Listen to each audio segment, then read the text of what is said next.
साने गुरुजी द्वारा लिखित श्यामची आई या पुस्तकाचं वाचन आपण ऐकत आहात। रात्र 17वी स्वावलंबनाची शिकवण हा पाठ आज आपण वाचूया।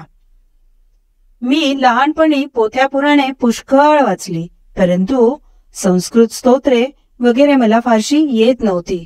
प्रणम्य शिरसा देवम अनंतम वासुकिम शेषम अच्युतम केशवम विष्णू अशी 2-4 लहान लहान स्तोत्रेच येत होती। अनंतम वासुकिम हे नागाचे स्तोत्र आहे। ते एका नागपंचमीच्या दिवशी आजोबांनी मला शिकवले होते, परंतु रामरक्षा हे अप्रतिम स्तोत्र मला काही येत नव्हते। विष्णू सहस्त्रनाम मी रोज वडिलांच्या पुस्तकावरून म्हणत असे, त्यामुळे तेही मला पाठ होऊन गेले होते। वडिलांना रामरक्षा येत होती, परंतु त्यांनी ती मला शिकवली नाही। रामरक्षेचे पुस्तकही आमच्याकडे नव्हते। मी लहानपणी रामाचा भक्त असल्यामुळे रामरक्षा आपल्याला येऊ नये याचे मला फार वाईट वाटत असे। आमच्या शेजारी गोविंद भटजी परांजपे राहत होते। त्यांचा एक मुलगा होता भास्कर, त्याच्याजवळ रामरक्षेचे पुस्तक होते। तो रोज 1-2 श्लोक पाठ करीत होता। संध्याकाळ झाली म्हणजे भास्कर आमच्याकडे येऊन ते श्लोक म्हणे। ते ऐकून मला लाज वाटे, पण भास्करचा राग येई। आपला अहंकार दुखावला की आपणास राग येत असतो। आपण नेहमी आपल्या भोवती असणाऱ्यांची स्वतःबरोबर तुलना करीत असतो। या तुलनेत आपण जर हिणकस ठरलो तर आपणाला राग येत असतो। उंच मनुष्य पाहून जो खुजा बुटबैंगण असतो त्याला त्याचा तिरस्कार वाटतो। आपल्याहून दुसरा हुशार आहे असे पाहून आपण दुःखी होतो। भास्करला रामरक्षा येते याचे मला वैषम्य वाटे आणि तो मुद्दामच पर्वचा स्तोत्र वगैरे म्हणण्याच्या वेळेसच आमच्याकडे येऊन ते श्लोक जरा ऐटीने म्हणे, त्यामुळे मला जास्त चीड येई। हा आपणास मुद्दाम चिडवण्यास ऐटीने येतो असे पाहून मी फार संतापे। एके दिवशी भास्कर मला म्हणाला, श्याम, आता 10च श्लोक राहिलेत माझे, आणखी 5-6 दिवसांनी माझी सारी रामरक्षा पाठ होईल, तुला कोठे येते? मी एकदम संतापलो व चिडीस गेले। मी त्याच्या अंगावर धावूनच गेलो आणि ओरडलो, भाषा, पुन्हा येशील तर बघ मला असे हिनवायला। तुम्हाला येते ते मला माहित आहे, एवढी ऐट नको, तुमच्याजवळ पुस्तक आहे म्हणून। माझ्याजवळ असते तर तुझ्या आधी पाठ केली असती। मोठा आला आहे पाठ करणारा, जा आपल्या घरी, येऊ नको आमच्याकडे, नाहीतर मारीन मी। आमची शब्दाशब्दी व बाचाबाची ऐकून आई बाहेर आली। तिने भास्करला विचारले, काय रे, काय झाले भास्कर, श्यामने तुला मारले का? भास्कर म्हणाला, श्यामच्या आई, मी नुसते म्हटले की आणखी 5-6 दिवसांनी सारी रामरक्षा पाठ होईन मला, तर तो एकदम चिडून माझ्या अंगावर धावून आला आणि म्हणाला, मारीन तुला, चालता हो इथून।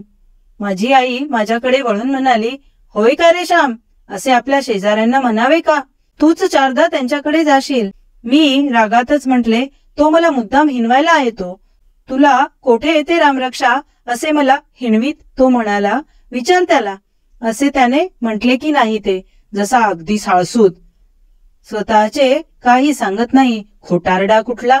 आई म्हणाली, मला रामरक्षा येते व तुला येत नाही असे त्याने म्हटले, यात काय वावगे रे, काय चिडवले? खरे ते सांगितले त्याने। आपला कमीपणा दाखवला म्हणून रागवावे कशाला, तो कमीपणा दूर करावा। तू सुद्धा रामरक्षा शिकावी असे भास्करला वाटते, म्हणून तो तुला चिडवतो।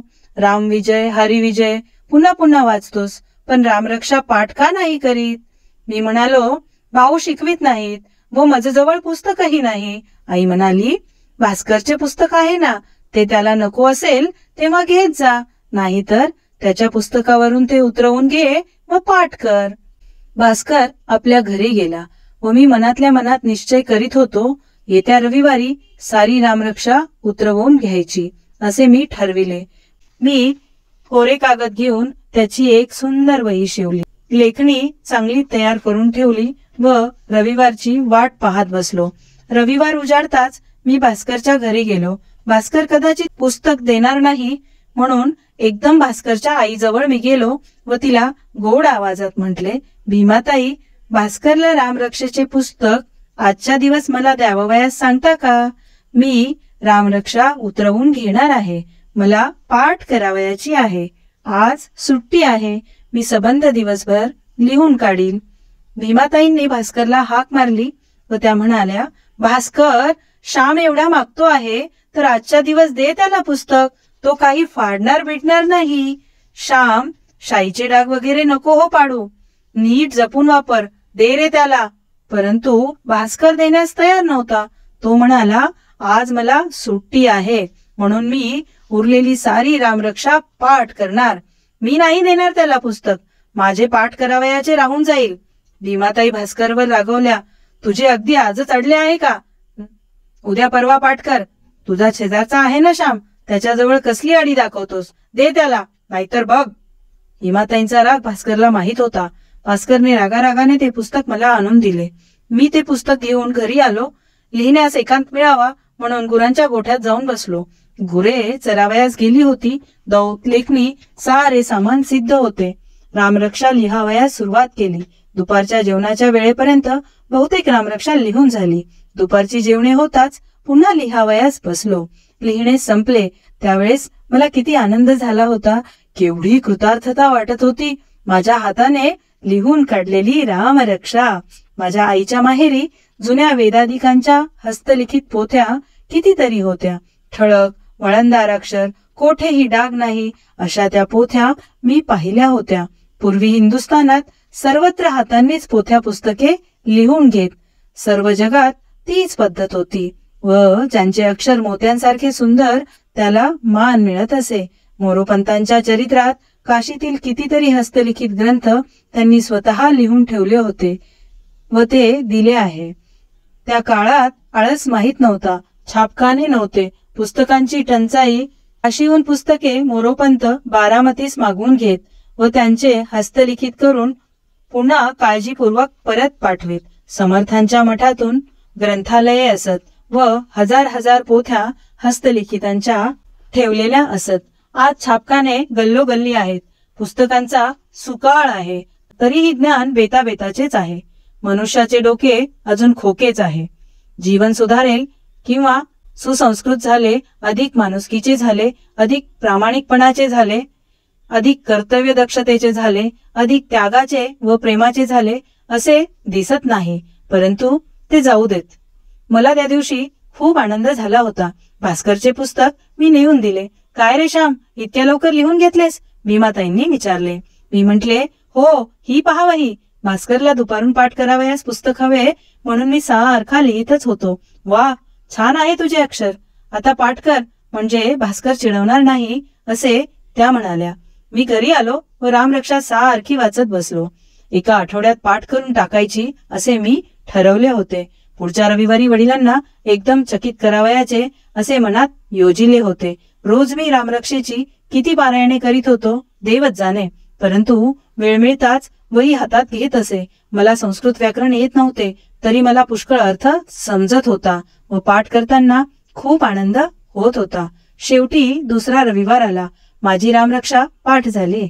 संध्याकाळी वडील केव्हा बाहेरून येतील व त्यांना मी रामरक्षा केव्हा म्हणून एकदा दाखवतो असे मला झाले होते. शेवटी संध्याकाळ झाली. घरात दिवे लागले व आकाशात तारे चमचम करू लागले.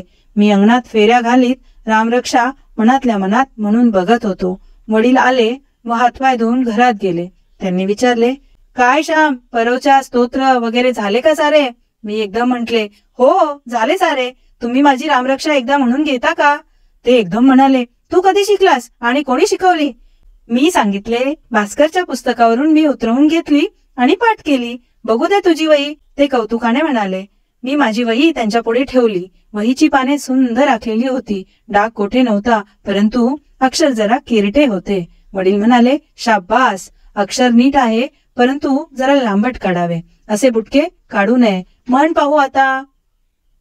मी रामरक्षा खडा खडा म्हणून दाखवली. वडिलांनी माझ्या पाठीवरून हात फिरविला. त्यातील आनंद तो कसा वर्णन करून सांगता येईल. जेवणे होऊन वडील बाहेर गेले. मी आईजवळ गेलो. आई, बघ कशी आहे माझी वही. ही तुला कोठे दाखवली होती? मी तुझ्यावर रागावलो होतो असे प्रेमाने म्हटले. आई म्हटली, तू उतरून घेतलेस हे मला माहित होते. तुझे अक्षर बघावे म्हणून कितीदा तरी मनात येत होते परंतु तू आपण होऊन दाखवशील अशी आशा माझ्या मनात होती. तू मला त्या रविवारीच दाखवावयास हवी होतीस, पण दाखवली नाही. आपण चांगले केलेले आईला दाखवायचे नाही तर कोणाला दाखवायचे? वाईटाबद्दल आई रागवेल, परंतु चांगले केल्याबद्दल आई जितके मनापासून कौतुक करेल तितके कोण करील बरे? आपला मुलगा गुणी होत आहे याचा आनंद आईला सर्वात जास्त होत असतो. तो माझा आनंद तू माझ्यापासून 8 दिवस लपवून ठेवलास. रोज वाटे श्याम आज आपली वही मला दाखवेल, मी त्याला पोटाशी धरेन, परंतु आईवर रागवलास, होय ना? आईला वही दाखवली नाहीस, बरे, पण जाऊ दे. आता झाली की नाही रामरक्षा पाठ? पुस्तक नाही म्हणून रडत बसला असतास तर झाली असती का? अरे, आपल्याला हात पाय डोळे सारे आहे. स्वतःच्या पायावर उभे राहावे. ज्याला बुद्धी आहे, मनात निश्चय आहे, त्याला सारे काही आहे. असाच कष्ट करून मोठा हो. परावलंबी कधीच राहू नकोस. परंतु त्यात एक गोष्ट नेहमी लक्षात ठेव, दुसऱ्यापेक्षा आपल्याला अधिक काही येते या गर्वाने कोणाला हिनवू नकोस, कोणाला तुच्छ लेखू नकोस. दुसऱ्यालाही आपल्या जवळचे द्यावे व आपल्यासारखे करावे असे बोलून आईने वही हातात घेतली. तिला आनंद झाला, कृतार्थता वाटली. या पहिल्या पानावर रामाचे चित्र असले की झाली खरी रामरक्षा. तो मोहन मारवाडी देईल तुला चित्र. त्याच्या दुकानावरील कापडावर असतात. माग त्याच्या जवळ व चिटकव. तू आज देवाला फार आवडशील हो श्याम, कारण तू स्वतः कष्ट करून सारे लिहून काढून त्याचे स्तोत्र पाठ केलेस. उद्या पाहूया रात्र 18वी अळणी भाजी. जय श्री कृष्ण.